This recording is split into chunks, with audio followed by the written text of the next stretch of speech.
नहीं बोलेंगे, जबरदस्ती बोलेंगे। हम प्रत्याशी भी रह चुके हैं, 2 बार रह चुके हैं, ऐसे नहीं होगा। नहीं, आपको बोलने नहीं देंगे भाई, आप बदतमीजी की बात बोलते हैं इसमें। ना बिल्कुल नहीं बोलने देंगे। मुबारकबाद, चलिए मुबारकबाद देंगे।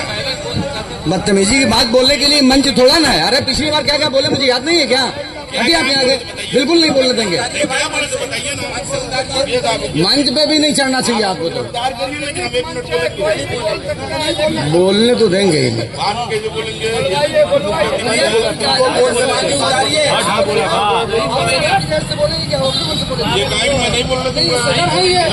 भाई चालू है, चेक कर ले। अरे भाई ये कह देंगे नहीं, अरे वो जल नहीं रहा भैया। आप अपना मंच लगा के भाषण दीजिए ना, हमारे मंच पे जबरदस्ती आप बोलेंगे। ये आपका मंच नहीं है, ये 15 अगस्त का मंच है, ये सबका मंच है।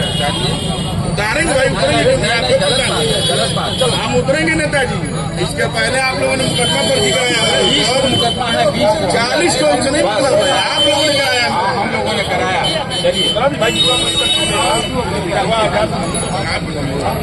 आज चेयरमैन साहब आप बोलने नहीं दिए, इसको याद रखिएगा। हाँ याद है, और आप भी याद है। नहीं, इनको इसलिए नहीं बोलने दिया गया कि इनको बोलने का पिछली बार मौका दिया गया था, तो ये मौके से हट के नायक कम्युनल बात करने लगे थे। कि कम्युनल मंच थोड़ी ना है कि यहाँ बैठ गया फिर का बरस्ती फैला। ये क्या मामला है? ये इसके पहले भी मैं 15 अगस्त पे हमेशा से यहाँ बोलता आया हूँ, और ये दोनों जो चेयरमैन पूर्व और अभी के चेयरमैन, ये हमेशा से जो है हमारे साथ जो है नजरअंदाज करते हैं, पक्षपात करते हैं। ये लोग चाहते हैं मुनव्वर न यहाँ बोले, तो मैं इनको जो है बताना चाहता हूँ, मुनव्वर खामोश है तो सिर्फ और शासन प्रशासन और परिवार को वजह से। मामला क्या रहा कि जो आपको उतारना पड़ा वहाँ से? अब ये चेयरमैन साहब बताएंगे क्या मामला था।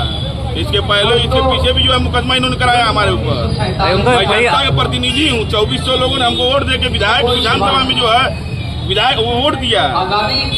आज वो सिपाही पुलिस लगा के करवा दिए, ठीक है, अच्छा किया, ये तानाशाही है।